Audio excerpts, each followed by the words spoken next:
सबसे पहले बड़ा सुंदर व्याख्यान करते हुए बताते हैं योगा का मतलब क्या होता है।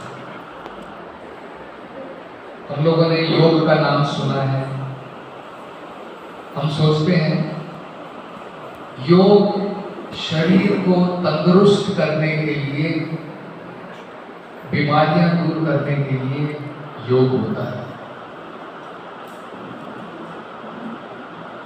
कपिल मुनि कहते हैं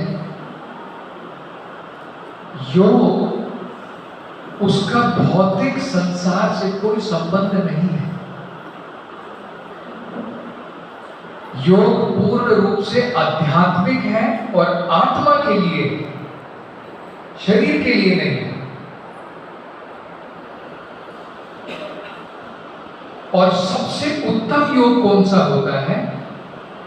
जिस योग के द्वारा हमारी चेतना इस भौतिक संसार से ऊपर उठ करके भगवान के साथ में जुड़ जाए। अभी हमारी चेतना इस भौतिक संसार से जुड़ी हुई है। इस भौतिक संसार से निकाल करके जब भगवान से जुड़ जाएगी उसे योग कहते हैं। वही सबसे बड़ा योग है।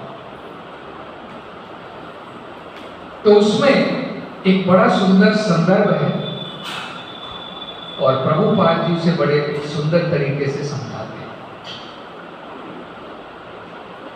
वो बताते हैं भगवान के भक्त में और भौतिक संसार में जो व्यक्ति है, उन दोनों में अंतर क्या होता है?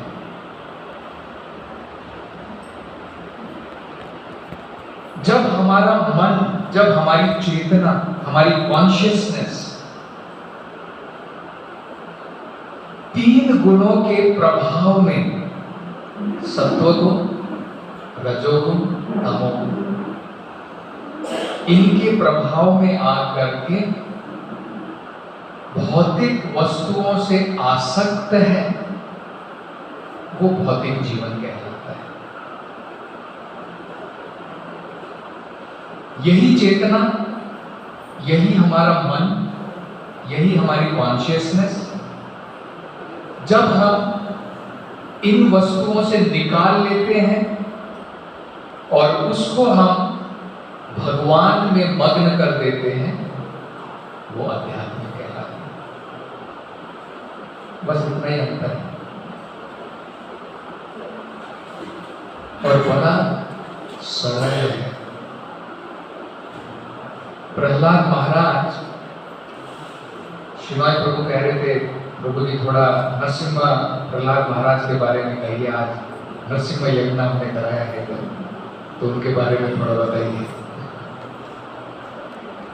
तो प्रहलाद महाराज बताते हैं हमें अपनी चेतना भौतिक संसार से निकाल करके भगवान में किस प्रकार से लगानी है, उसका तरीका प्रहलाद महाराज बड़े सुंदर तरीके से समझाते हैं। हम प्रहलाद महाराज के जीवन में स्वयं देख सकते हैं। प्रहलाद महाराज का जन्म असुर के घर में हुआ। He was born in the family of asura.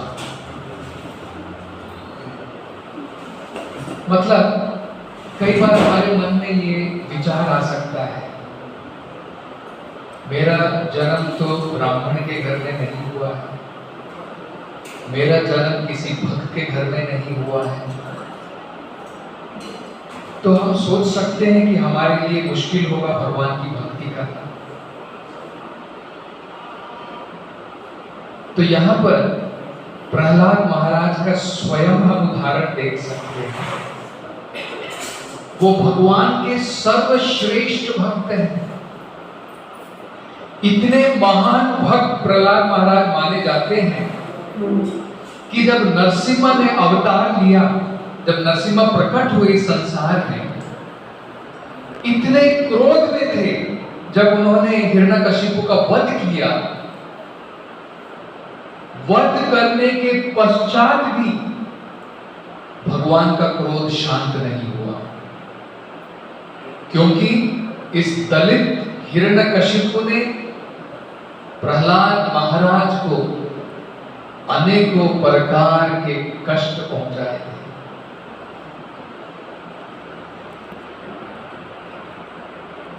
तो भगवान जो है उसको मारने के पश्चात भी भगवान शांत नहीं हुए, भगवान अत्यंत क्रोधित थे।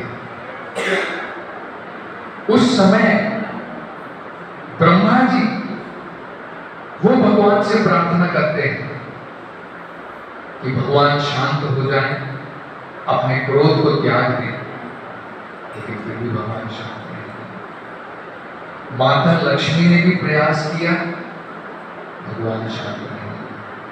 बड़े बड़े देवतागण, ब्रह्मा आदि देवतागण, सबने प्रयास किया, लेकिन कोई भगवान को शांत नहीं कर पाया। तब प्रहलाद महाराज, उनको वहां पर ब्रह्मा जी ने भेजा कि प्रहलाद, तुम्हारे लिए ही भगवान कृष्ण स्वयं नरसिंह के रूप में आए हैं, और क्योंकि तुम्हारी रक्षा के लिए भगवान यहां पर आए हैं, तो मुझे लगता है केवल तुम्हारे द्वारा मात्र भगवान जो है शांत हो सकेंगे। तब प्रहलाद महाराज भगवान नरसिम्हा से प्रार्थना करते हैं, उनको साष्टांग प्रणाम करते हैं, और नरसिम्हा देव जो है अपने हाथों के द्वारा प्रहलाद महाराज के सिर के ऊपर आशीर्वाद के रूप में आशीर्वाद प्रदान करते हैं। उस समय प्रहलाद बड़ी सुंदर प्रार्थनाएं करते हैं भगवान से। उसमें से एक बड़ी सुंदर प्रार्थना है, वो अपने जीवन के बारे में बता रहे हैं। वो कहते हैं कि भगवान, आज की घटना से ये सिद्ध होता है, इट इज प्रूव्ड टुडे, कि आप जो है बड़े बड़े देवताओं, ब्राह्मणों के द्वारा, विप्रों के द्वारा, उनकी प्रार्थनाओं के द्वारा आप इतने संतुष्ट नहीं होते हैं। जो आपका भक्त जब आपसे प्रार्थना करता है, उसके द्वारा जब आप संतुष्ट होते हैं, मतलब क्या है? भगवान जो है हमारी भौतिक संसार के अंदर में क्या पोजीशन है, हमारे पास में बहुत कुछ धन दौलत है, ऐश्वर्य है, हमारे पास में भौतिक का बहुत ज्ञान है, हम संस्कृत में पंडित हैं, भगवान ये सब नहीं देखता है। भक्ति भाव के साथ में जब भक्त भगवान को पुकारता है, तो भगवान जो है उसकी तरफ आकर्षित होता है। इसलिए भगवान भगवद गीता में भी स्वयं कहते हैं, भक्त्या मां अभिजानाति यावन्यस्यास्मि तत्त्वतः। भगवान को समझने का एकमात्र तरीका ज्ञान योग के द्वारा नहीं है, भगवान की भक्ति के द्वारा है। तो हम देख सकते हैं प्रहलाद महाराज असुर के घर में जन्म लिया, लेकिन फिर भी ब्रह्मा जी से भी श्रेष्ठ भक्त हैं। ब्रह्मा जी ने भगवान को जो है संतुष्ट नहीं कर पाए, लेकिन प्रहलाद महाराज की प्रार्थनाओं के द्वारा भगवान अत्यंत संतुष्ट हो गए। प्रहलाद महाराज भगवान से प्रार्थना करते हुए कहते कि भगवान, आपने इतना भयंकर रूप धरा है, माता लक्ष्मी भी घबरा गई है, उन्होंने भी इस प्रकार का रूप कभी नहीं देखा है। ब्रह्मा जी सारे देवता घबराए हुए, लेकिन कहते हैं कि भगवान आपके इस भयानक रूप के द्वारा मैं तो नहीं घबराया, मुझे कोई डर नहीं। और उदाहरण देते हैं, जिस प्रकार से जंगल के अंदर में शेर के द्वारा सारे जानवर घबराते हैं, लेकिन शेर का बच्चा नहीं घबराता।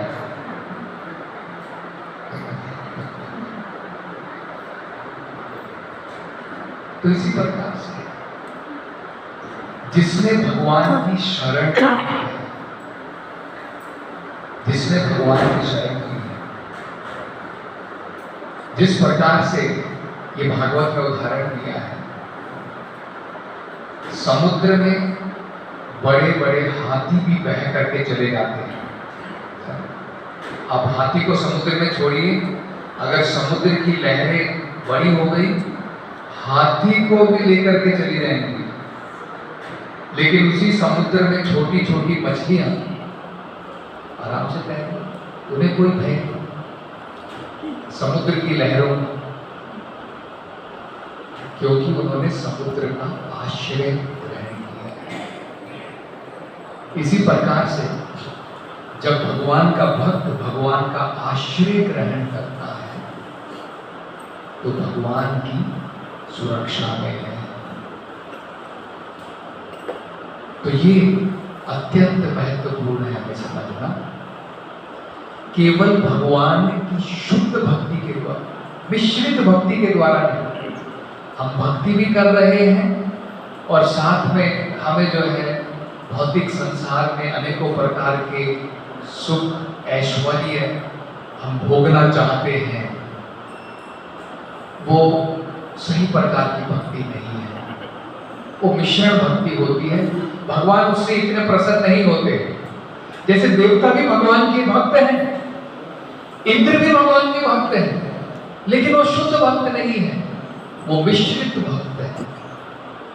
वो भगवान की भक्ति भी करना चाहते हैं, लेकिन साथ साथ में संसार को भोगना चाहते हैं।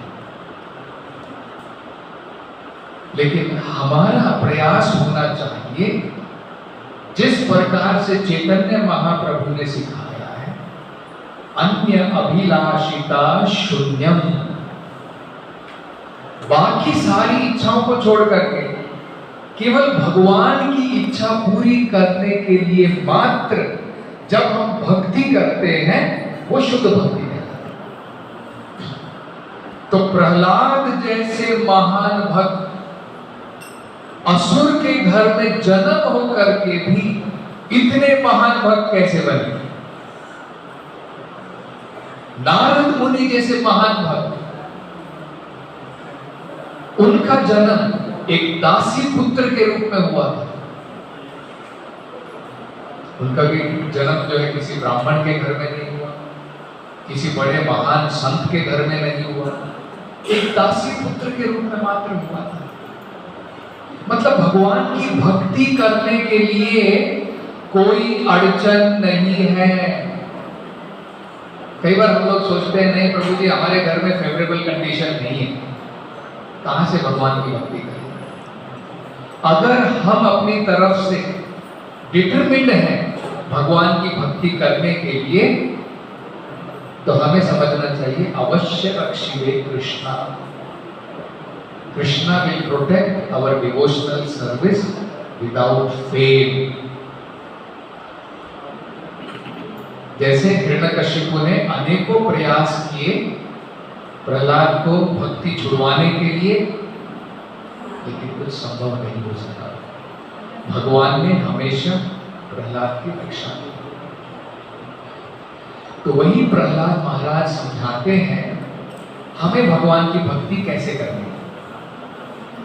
वो कहते हैं हमें प्रहलाद महाराज की तरह, जिस प्रकार से उन्होंने अपने जीवन के अंदर में स्वयं भगवान की भक्ति का अभ्यास किया, उनके अभ्यास के द्वारा हमें भी सीखना है। हम भी भगवान की भक्ति का अभ्यास कैसे कर सकते हैं? फेवरेबल हो अनफेवरेबल कंडीशन हो, कोई प्रॉब्लम नहीं है। फेवरेबल है तो बहुत बढ़िया बात है, बहुत अच्छी बात है, लेकिन अनफेवरेबल भी हो तब भी हमें ये समझना चाहिए कि भगवान जो है उनकी कृपा जरूर प्राप्त होगी और धीरे धीरे जो अनफेवरेबल कंडीशन है वो चली जाएंगी, और तब बिना किसी रुकावट के हम भगवान की भक्ति जो है उसका अभ्यास कर सकते हैं। तो प्रहलाद महाराज क्या कहते हैं? वो कहते हैं कौमारम आचरे प्रज्ञो धर्मान भागवतम निभान। ऐसा मत सोचो जब मैं बूढ़ा हो जाऊंगा तब जाकर के भगवान की भक्ति में लगूंगा। कई बार हमने देखा है लोगों का यही अभिप्राय होता है, वो सोचते हैं कि नहीं अभी हमारी खेलने कूदने की उम्र है, अभी हमारी रोमांस करने की उम्र है, अभी हमारी पैसे कमाने की उम्र है। भगवान की बात में देखें, जब रिटायर हो जाए, बाकी काम बाकी चीजों से जब रिटायर हो जाए तब भगवान की भक्ति करते हैं। जनरली आप देखें,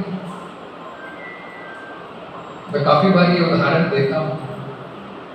बेंगलोर में मैं एक बार अपने जो है सहयोगी डिवोटी के साथ में एक बार एक दुकान पर हम गए और पक्का मारवाड़ी था, उनको तो पैसा उनका सेंटर है, जैसे हमारे लिए कृष्णा केंद्र है उनके लिए लक्ष्मी सेंटर है। और लक्ष्मी भी सेवा के लिए नहीं, लक्ष्मी हमारी सेवा के लिए, लक्ष्मी नारायण की सेवा के लिए। जब लक्ष्मी को हम अपनी इंद्रिय तृप्ति के लिए लगाते हैं, वो रावण की मेंटालिटी है। हनुमान क्या है, वो लक्ष्मी को भगवान की सेवा में, सीता को राम की सेवा में लगाना चाहते हैं, वो भक्त की मेंटालिटी है। तो जब मैं उनसे बता रहा था आप मंदिर आइए, मंदिर में आकर के जप कीजिए, तो कहते स्वामी ये आपकी उम्र, उस समय में जस्ट 1-2 साल ही हुआ था जस्ट कॉलेज से मैंने 2 साल के पश्चात जो है 21 साल की उम्र में मैंने ज्वाइन किया था कृष्णा भावनामृत बेंगलोर में। तो 2 साल के बाद में जब मैं मेन प्रीचर वहां पर बना था, तो मैं वहां पर उनको बता रहा था, तो कह रहे थे स्वामी जी ये उम्र आपकी माला फेरने की नहीं है, वो देखा है माला फेरने की, पैसा कमाने की उम्र है। ये लोग ऐसे ही सोचते हैं। तो उनके अनुसार क्या है, जब हम निष्क्रिय हो जाते हैं, बेकार हो जाते हैं जीवन से, तब जाकर के जब कुछ और काम धंधा नहीं रह जाता है, तब टाइम पास करने के लिए भगवान की भक्ति चलती है। अब हमारी इंद्रियां भोग नहीं पा रही हैं, जब तक भोगेगी तब तक कौन भगवान। अब जब भोग नहीं पा रही है, बूढ़ा हो गया हूं, अब और कुछ काम नहीं है, चलो भगवान के नाम का जप करते हैं। तो प्रहलाद कहते हैं कि ऐसा नहीं है। कौमारम आचरेत प्रज्ञो धर्मान भागवतम। अगर मैं आपसे कहूं सारे साल आप ट्राई करो, आपके बच्चे को बोलो सारे साल बेटा खेल, आराम से खेल, कोई बिंदास खेल, कोई प्रॉब्लम नहीं, खेलते रहो, फाइनल एग्जाम है देख ले हो जाएगा, पास हो जाएगा। नहीं, हम लोग तो नहीं करते ऐसा, बल्कि हम उल्टा बच्चों को बोलते हैं कि बेटा पढ़ना पड़ेगा, पढ़ाई नहीं करेगा तो एग्जाम में कहां से पास होगा। हम लोग ट्यूशन लगवाते हैं, बिठा करके पढ़ाते हैं, स्कूल में भेजते हैं, ऐसा थोड़ी कि फाइनल एग्जाम में बिना पढ़े लिखे पास हो गए। इसी प्रकार से हमें समझना है जिंदगी के अंत में फाइनल एग्जाम आने वाला है, सबके लिए आने वाला है। आस्तिक हो नास्तिक हो, किसके लिए वो फाइनल एग्जाम है। और फाइनल एग्जाम में अगर आपको पास होना है, बहुत महत्वपूर्ण, वेरी इंपॉर्टेंट, क्योंकि जो कॉन्शियसनेस, जो चेतना हमारी मृत्यु के समय में है, उस प्रकार का शरीर विदाउट फेल हमें प्राप्त होने वाला है। भगवान भगवद गीता में बताते हैं, भगवान कहते हैं भगवद गीता में, यम यम वापि स्मरण भाव त्यजति अंते कलेवरम। जिस प्रकार की चेतना, जिस प्रकार के विचार हमारे अंत काल में होते हैं, उस प्रकार की कलेवरम उस प्रकार की देह की आपको प्राप्ति होगी, इसमें कोई संशय नहीं है। सिंपल है। अगर आप पढ़ाई कर रहे हैं इंजीनियरिंग की, आप बाद में जाकर के डॉक्टर बनेंगे, उसका रिजल्ट होगा, है ना? जिस प्रकार का अभ्यास किया, आप फुटबॉल खेलते हैं, उसका अभ्यास करते हैं, आप जाकर के जो बढ़िया फुटबॉल खेल पाए। इसी प्रकार से मृत्यु के समय में कौन से विचार आपके मन में आएंगे जो आपने बचपन से कल्टीवेट किए हैं। सडनली भगवान थोड़ी आता रहेगा आपको। बचपन से लेकर तो हम लोग अपने कुत्तों बिल्लियों के बारे में सोच रहे हैं, मृत्यु के समय में हम लोग सोच रहे हैं भगवान के बारे में सोच लूंगा। कहां से आएगा? इसलिए प्रहलाद महाराज कहते हैं, कौमारम आचरे प्रवनो धर्मान भागवतम। कौमार अवस्था से ही हमें अभ्यास करना चाहिए भगवान को समझने का।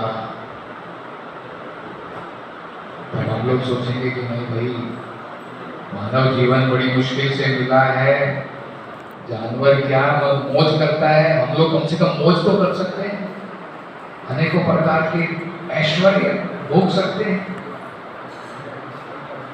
तब आगे प्रहलाद महाराज कहते हैं, दुर्लभम मानुषा जन्म अध्रुवम अपि अर्थदम।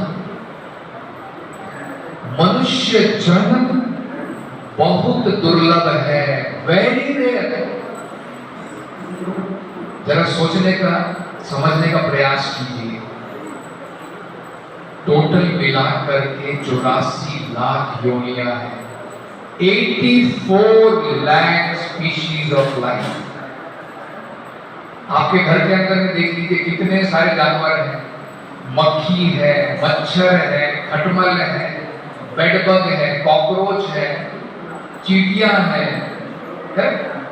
आपके घर के अंदर में भी आप देखिए, जंगल में देखिए, सब जगह पर देखिए। एक पानी के अंदर में हजारों कीटाणु, माइक्रोब्स है, बैक्टीरिया है, और कोरोना भी है।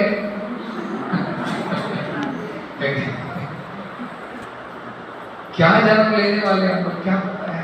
इतने सारे वायरस से लेके, बैक्टीरिया से लेके, कीटाणुओं से लेकर के, छिपकली से लेकर के, मच्छर से लेकर के, अनेकों प्रकार के प्राणी हैं।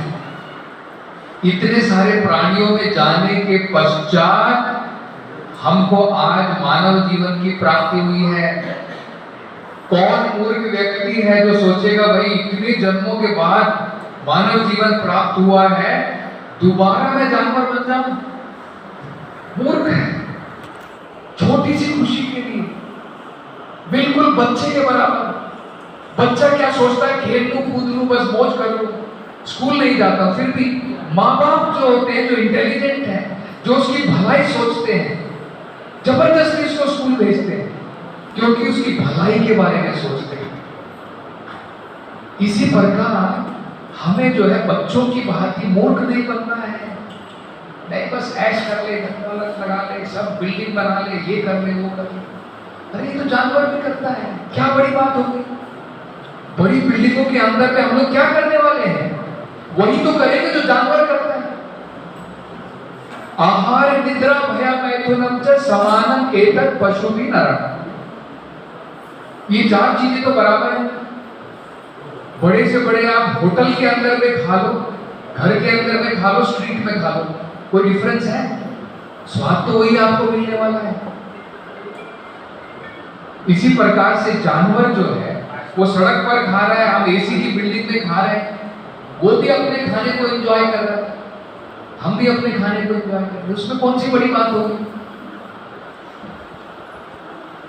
फाइनली 4 चपाती से ज्यादा तो कोई खाने वाला नहीं। ऐसा तो नहीं है कि हमारे पास में करोड़ रुपए आ गए तो मेरी भूख बढ़ गई, बल्कि भूख आपकी और कम हो जाएगी। पहले 4 तो खाते थे, अब 2 खाने को भी नहीं मिलती। जो कहने की कह रही एक भी बड़ी मुश्किल से खाने को, और डायबिटीज आ गई तो 1 रोटी भी नहीं मिलेगी।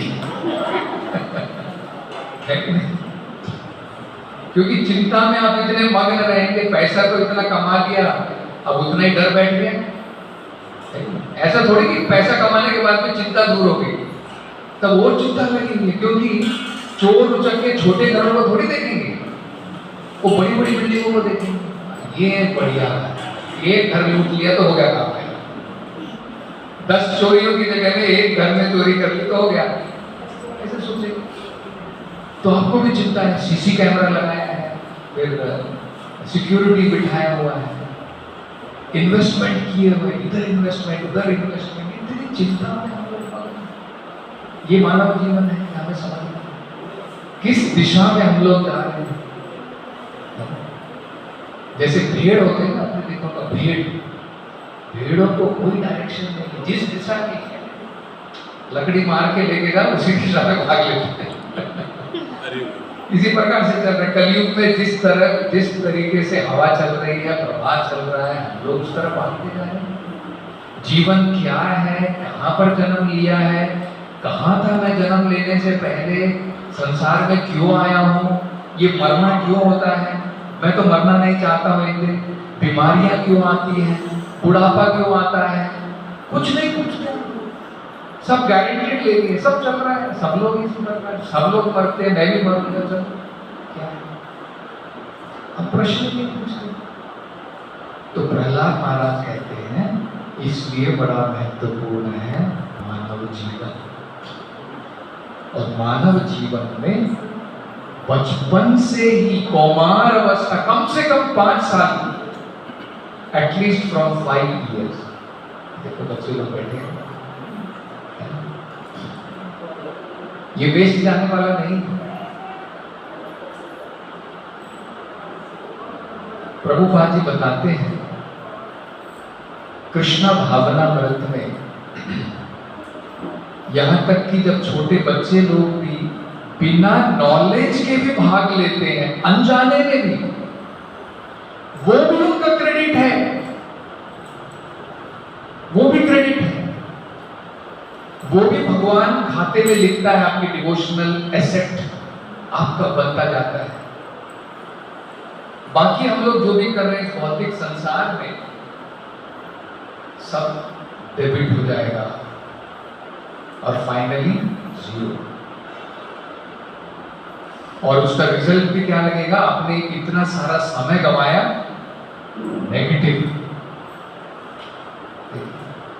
नेगेटिव मतलब क्या, सब चला तो गया, उसके साथ साथ में जानवरों की योनि प्राप्त होगी, अनेकों प्रकार के कष्ट भोगेंगे, क्योंकि मानव जीवन भगवान ने दिया था कुछ इस्तेमाल करने के लिए, कुछ प्रयोग करने के लिए, कुछ अच्छा यूटिलाइजेशन करने के लिए, यूज नहीं किया तो क्या होगा, नीचे जाओ। तुम्हें पता नहीं है कि मानव जीवन किस लिए है, you don't know the value of human life, so then don't become human. आप किसी कंपनी में ऑफिसर हैं, आप ऑफिसर की तरह काम नहीं करेंगे तो कंपनी वाला आपको ऑफिसर के पद पर बिठा करके रखेगा नहीं, बोलेगा सर आपको मैंने ऑफिसर बनाया, क्लर्क की तरह काम कर रहे हैं, ठीक है, क्लर्क बन जाए। तो यही होता है। तो इसलिए प्रहलाद महाराज सिखाते हैं, और उसमें सबसे महत्वपूर्ण क्या है, तब प्रश्न ये उठेगा कि ठीक है, हम भगवान की भक्ति में लगना चाहते हैं, अब तो हम बच्चे नहीं, तो क्या अब हम बहुत लेट हो गए, now what we should do, ये प्रश्न हो सकता है।